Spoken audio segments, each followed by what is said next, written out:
For over 25 years, Animal Kingdom has transformed throughout the years. From Pandora's World of Avatar to Expedition Everest, celebrates Animal Kingdom's 26th anniversary and Earth Week. Let's go ahead and check out Disney's Animal Kingdom.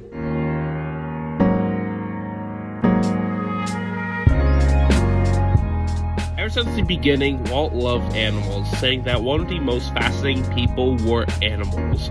This would go back to the animals such as Oswald the Lucky Rabbit, to even the audio animatronics in the Enchanted Tiki Room. Disney would also create the True Life Adventures, a real-life TV show that would go up close to animals, and even create the Jungle Cruise in Disneyland. However, instead of using real animals, they would use animatronics. Throughout the late 60s, when Walt Disney World was under construction, 1/4 of the property was set aside as a permanent wildlife preservation area. In the 1/4 of property, this would span 7,500 acres. It wouldn't be until April 8th, 1974, when Disney World opened Discovery Island, an 11.5-acre zoological park featuring over 200 species of wildlife, including an animal hospital, as it was an accredited member of the Association of Zoos and Aquariums, running for over 20 years. By the 1990s, after opening of the then Disney's MGM Studios, Michael Eisner, the former CEO of Disney, wanted the 90s to be a Disney decade with brand new expansions and additions, and for their new expansion, they would tap into the company's history of animals and conservation. With the new animal theme park, Roy E. Disney pushed for the park where it was either an animal theme park or a music theme park. Imagineer Marty Sklar got the word out to designers looking for input on a new animal project, as it would be a small team led by a man named Joe Rohde, who would bring the vision to life. Joe Rohde already worked in the company, starting as a designer and a scenic painter for the Mexico Pavilion's development. He would also work on multiple projects until he created the Adventures Club, a highly themed and immersive experience that fans adored. When Joe Rohde was asked whether push came for an animal park, he credited to Michael Eisner. Eisner would send messages asking to do something with animals as far back at 1988. For this new park, he wanted to build something to educate and inspire guests, featuring Earth's creatures, past, present, and mythological. By 1991, the first concept art of a potential overview of his vision was made with a snow-peak mountain, villages, and an open savanna, with the original entrance being Noah's Ark. As more and more art was being made, Eisner and Frank Wells would begin to have second thoughts. They were concerned the park would not be able to make profit and excite guests. However, during an executive meeting, Joe Rohde would then bring in a real Bengal tiger, where he began by telling that he knew they were concerned over whether animals are exciting enough, and from there on, the CEO and president would never doubt that animals would make an impact again, and went full speed ahead on this new theme park, with Frank Wells also being one park's biggest supporters. However, not many Imagineers believed it would actually happen, or thought it was all just a zoo, and many weren't even interested in working on this project, with a team led by Joe Rohde. Key aspect of this park would be its theme, to making this park different than any other theme park seen before. On the outskirts of Disney World Resort, a 500-acre section of land was chosen, and Imagineers began planning. The land would be a blank canvas, and would actually face the correct way when entered, illuminating the park. Research was then done to make sure everything was accurate as the team saw things firsthand, then taking Imagineers around the world. Most of the experiences and items seen at the park would actually come from real-life experiences of those designing the park on these trips. The trip would take years and over 500,000 miles, taking photos, notes, sketches, and collected items to create the most authentic theme park ever built. Park would then be on hold a year after planning began to get Euro Disneyland open on time. But one decision that needed to be made was what the park's icon would be. The first idea would be a large rotating carousel with flying creatures to whirl around on, and that did not last. Then the next idea was a 50-foot bay entry for children to climb on. But the problem was that the icon needed to be something grand, something big at the park. And that answer is from the iconic Tree of Life, a 140-foot tall tree with over 325 animals carved onto here. It would display all of the animals intertwined and relying on each other. As you can see, animals such as a shark, a rhino, an ant, bird, turtle, and so many other hidden animals that you can see here. As for the sculpting of the tree, it would take around 12 months. At first, going to be built around a giant dome. However, they then decided that they were going to take inspiration from oil rigs. And originally, there was going to be a restaurant built inside Tree of Life. However, its Tough to Be Bug attraction would replace the restaurant idea. Disney would also learn a lot from animal experts, such as what non-toxic plants they should place nearby, to how to keep them happy and feed them. Most of the food for the animals would be grown with seeds and plants being brought in from around the world. The landscape would also be the main aspect of the park, and even the smallest detail need to be considered, like pest control, in which they couldn't use pellet forms so animals wouldn't mistake them for seeds.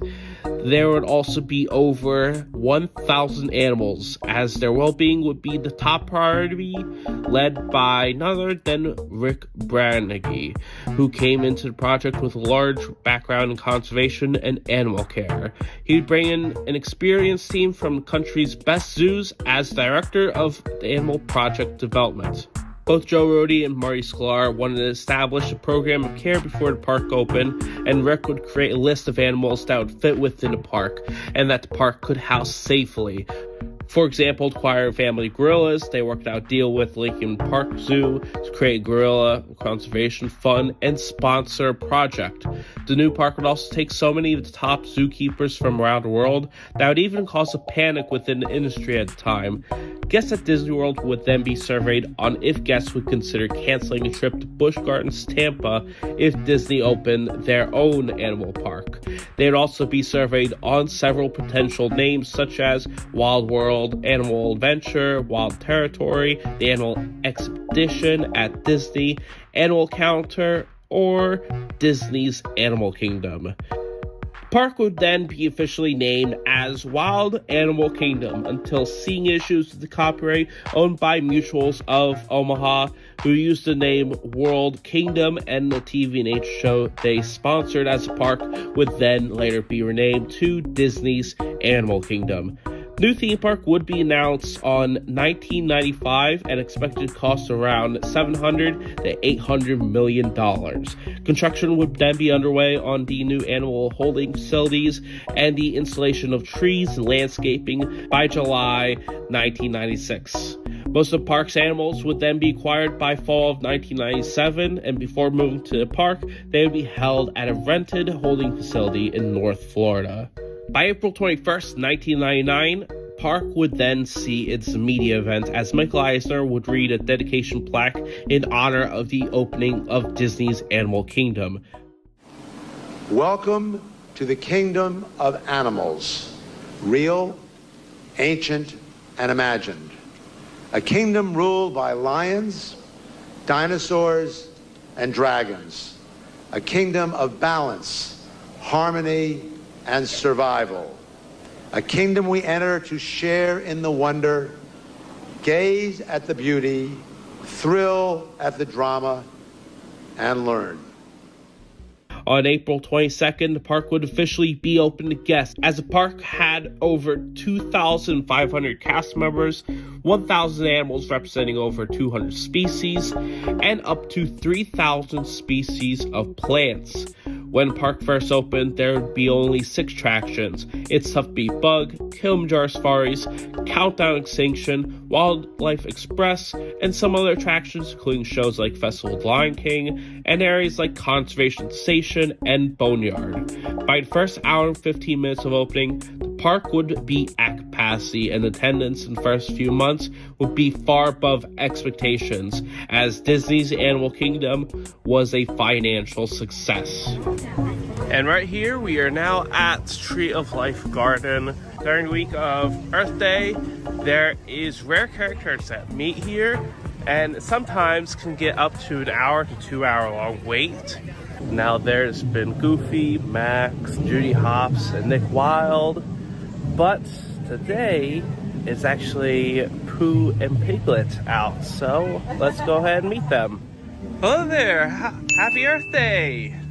Happy Earth Day! Yeah! It's Earth Week here. Yeah, Earth Week. Our friends were just wandering around. They said, "Can we meet some friends?" I said, "Absolutely, you can." And I just got out of meeting Winnie the Pooh, and mainly with this year, I waited only like 10 minutes max, but so far it was a short line compared to last year. Although last year they did have many more rare characters, like some of characters from Bug's Life, Jimmy Cricket, and many more, while this year is more familiar characters. As part of the opening day attraction lineup, It's Tough to Beat Bug is one of them. We can also spot some more animals like a gator, monkey, a lemur, and a gorilla. And we got our 3D glasses in. I don't know if filming is loud, so might see you on the other side.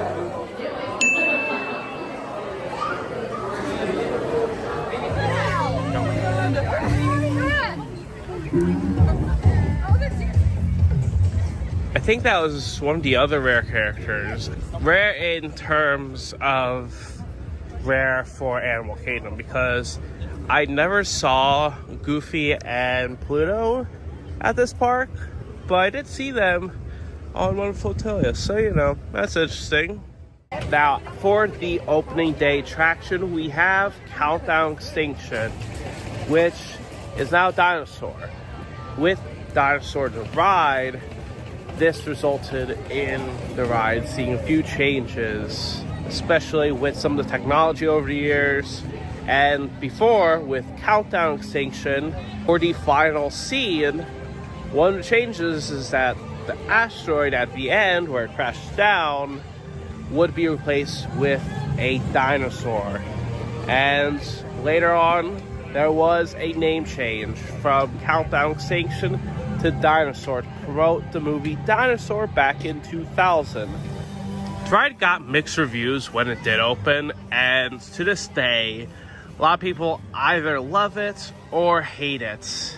And over the years, it was criticized for how scary and intense it was, mainly with the scary dinos and with dark places inside as well. Another thing they did replace was the original dino right here, as it's now the dino that you would rescue at the end. But right now, we're gonna go ahead and head back in time on Dinosaur, and it has a 20-minute wait, so let's go ahead, head back into time.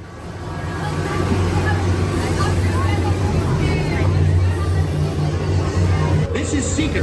Listen up. We've got to get in, grab the iguanodon, and get out before the asteroid hits. Let's roll. Luna, what are you tracking? Styracosaurus. Not our dino. Polyramus. Hadrosaur. Raptor. Time to get serious. Looking signal now. Hang on. Computer, full stop. Identify. Definitely not our dino. Go, go, go! Computer, now what? Carnotaurus. Abort mission!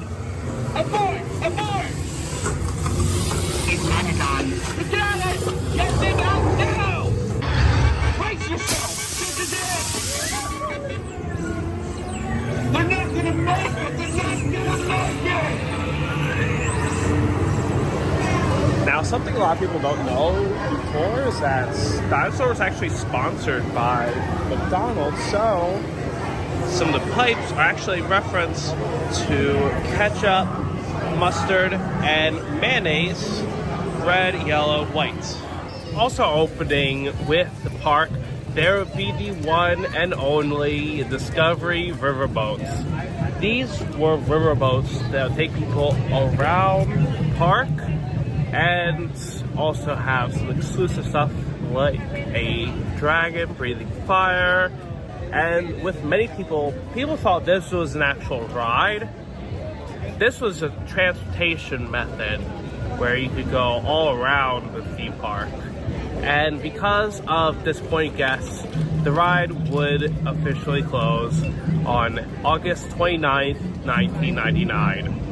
By 1999, there was the first expansion to Animal Kingdom, which was Asia. This included the Miraja Jungle Trek and Kali River Rapids, which was formerly known as Tiger River Run before renaming it to Kali River Rapids, opening on March of 1999. A river rapids ride that takes you all around and is guaranteed to get you wet.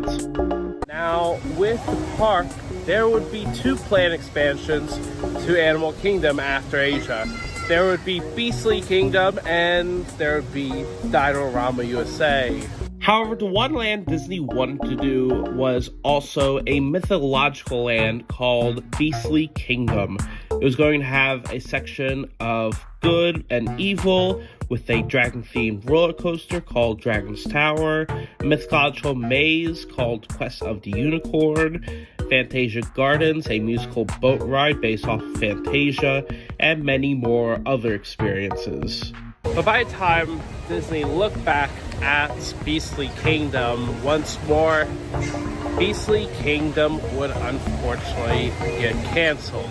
The reason why is because of the large scope, the budgets, and the desire to shorten the budget for certain areas and increase profits. For some Imagineers, they would approach Universal and take some of the ideas for Beastly Kingdom to use for Islands Adventures Lost Continents. By the time the 2000s rolled around, Disney would finally decide on a new expansion, and that would be Chester and Hester's Dino-Rama. This is pretty much a carnival area where the new expansion would feature Triceratops spins, a Dumbo-esque flat ride, and Primeval World, a coaster. Now the whole theme is pretty much a tourist trap outside of the Dino Institute. Of course, with this theme, while the backstory is intriguing, this land would unfortunately be met with some criticism and with people saying it is one of, if not the worst lands in any Disney theme park. Now the problem was that Animal Kingdom is seen as a half-day park. By 2000s, Disney and Joe Ruddy wanted to build a brand new roller coaster, and that roller coaster would end up being Expedition Everest. It would open in Asia, and construction started in 2003, and this ride would open 2 years later in 2005. The ride was praised heavily as this was a revolutionary roller coaster with switchback tracks, backward section, and even a gigantic Yeti animatronic. However, over the years, the Yeti animatronic would be infamous for being in B mode. Over the years, with Beastly Kingdom canceled, there was Camp Mini Mickey, a temporary land with meet and greets and a few shows, including Festival of the Lion King. By 2013, Disney would announce a new Avatar land replacing Camp Mini Mickey called Pandora, the World of Avatar. Construction would begin around 2014 with 2 brand new rides with Navi Journey, a boat ride that would take you through Pandora, and Flight of Passage, a simulator as you fly on a Banshee. It would open officially on May 27th, 2017 with critical praise for the land and huge lines, especially for Flight of Passage. Following the success of World of Color, and because of the fact that Animal Kingdom was considered a half-day park to so many people, Disney wanted to build a new nighttime show. This would require Disney to build a brand new theater along Asia, and also be announced that the brand new show would be Rivers of Light. This brand new show would have live music, performers, fire effects, water effects, and so much more. And with Disney's desire to have Animal Kingdom as an all-day park rather than a half-day park, they had Kilimanjaro Safari open during the night, and they had a new nighttime show coming soon, but because of technical issues, they had a temporary show called Jungle Book Live with Magic. This is a temporary show to give time to Rivers of Light, and this was based off of the live action version of the Jungle Book. This would only last from June to September. Next year, in February, that's when they finally debut Rivers of Light. And they still had more technical issues because they had to cancel the preview mid-show because of the issues they had. On Memorial Day in 2019, a new retooled show with more reliable technology and animated characters would debut called Rivers of Light, We Are One. However, while the technology was more reliable, the show would be seen as disappointment. By 2020, due to the parks closing due to COVID-19, Rivers of Light We Are One would see its final show in March 2020. There was the unfortunate closure and demolition of Primeval World. It never had a closing date or any announcements. And as of this recording, nothing has replaced this area as of yet, although Disney did announce a few changes to this area, which we'll get into later. Sadly, because of COVID, this is also see the end of Rivers of Light. But with the 50th anniversary celebration, there was a brand new show coming to the former Rivers of Light Theater, and that would be none other than Kite Tales. Kite Tales was an interesting show to say because this was pretty much a show that had all sorts of kites flying around themed to the Jungle Book, the Lion King, and this happened during the daytime, and it was glorious watching it. Kite Tales ended up being a failure, and Kite Tales would eventually close in 2022. As part of the opening day attractions, there is Rafiki's Planet Watch, where you can take a train to Conservation Station on the Wildlife Express. Jumbo friends, once again, please be sure everyone remains completely seated for us throughout our journey. This does include small children. They can be seated on your lap or on the bench, but they must be seated equally. This sense of motivation shaped his legacy, from animation to conservation, to the very adventures we offer here at Disney's Animal Kingdom each and every day. Keep an eye out for some of the exciting wildlife we might encounter along the way, and the highly trained specialists who care for them. From ostriches and rhinos to the mighty African elephant. You're now here at the Conservation Station. There's this gigantic mural of all the animals. I think we should go ahead and head inside here and head into the Conservation Station before making our way over to the petting zoo. You can see how people take care of animals with the Science Center. There's also the laboratory area. It doesn't look like any animals need to be treated at the moment. But heading further on, you can see some of the frogs, newts, and some other animals along here. There's also a Chinese crocodile lizard, which can't really see where it might be. Wait, I just found it. There it is.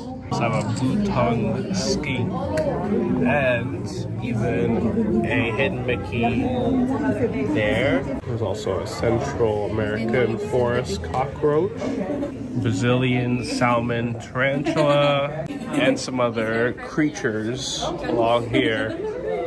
And there's also the nutrition center where there's some of the food they feed to their animals at Animal Kingdom, like fruits, vegetables, pellets, biscuits, and some other food as well, along some plants.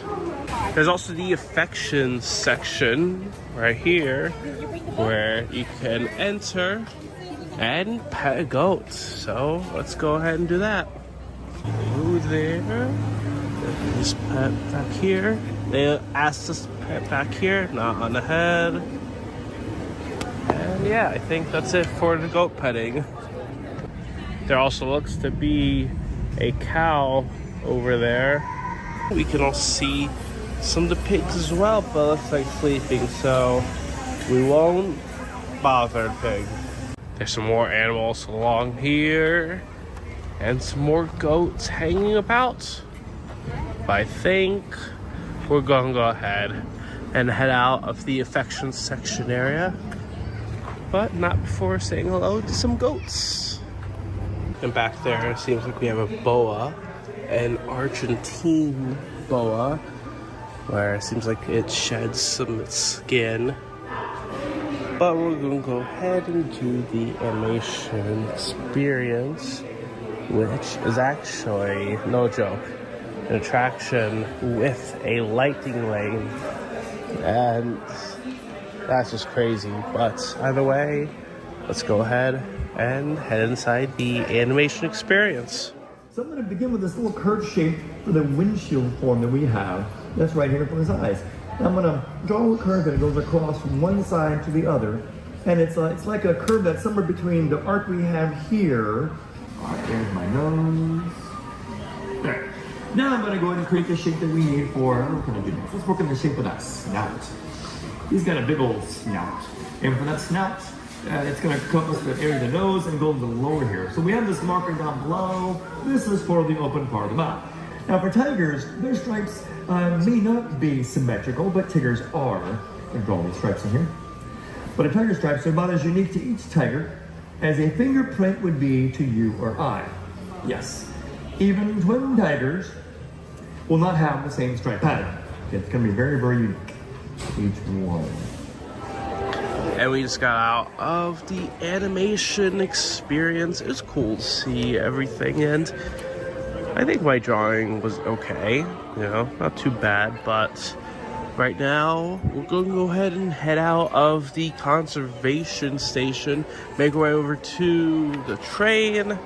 I think we might leave, although I would have liked to see maybe if we could do Kilimanjaro Safari before leaving.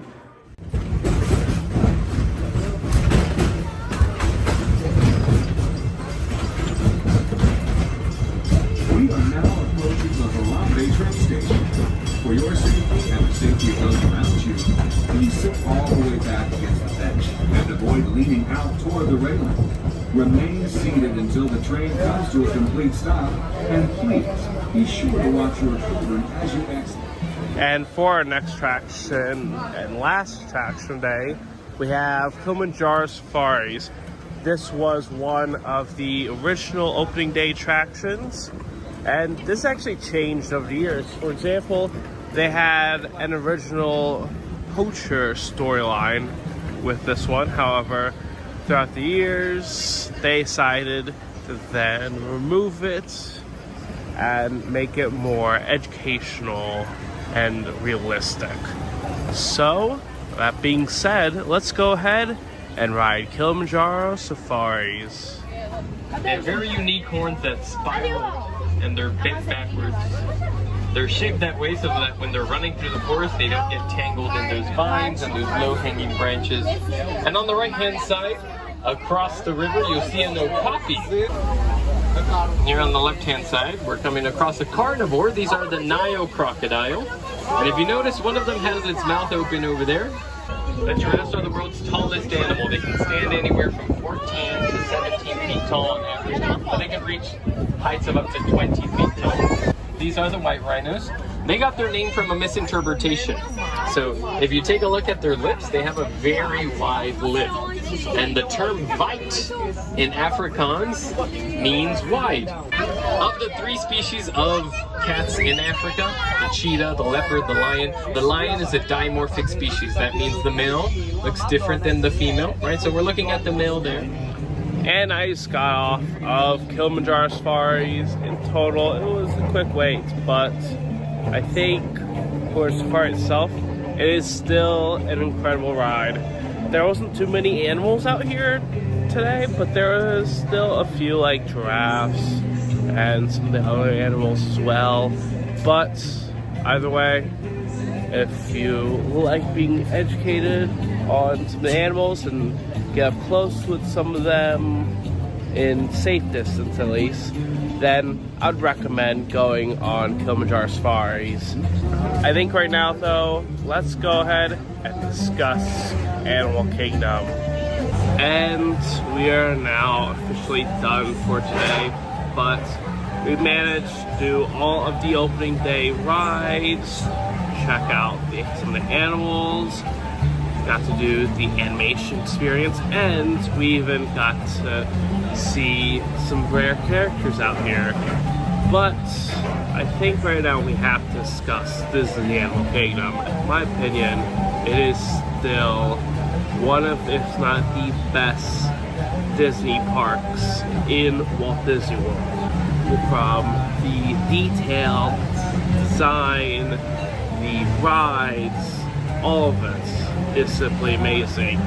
It's a relaxing theme park. And I feel like with the park overall, it is kind of underrated. But in terms of the future, we have, of course, Tropical America's coming with a brand new Indiana Jones ride, potentially. We even have a potential Encanto attraction coming as well. We also have a new carousel as well, and some other things coming in the future. And we also have a Zootopia show replacing It's Tough to Be a Bug. Overall, with Animal Kingdom as a whole, 26 years later, it is still one of, if not the best theme parks here in Orlando. But that's going to be it for today. Let me know in the comments, what's your thoughts on Animal Kingdom? I would love to know. And until next time, thank you very much for watching, and I hope you have a great day.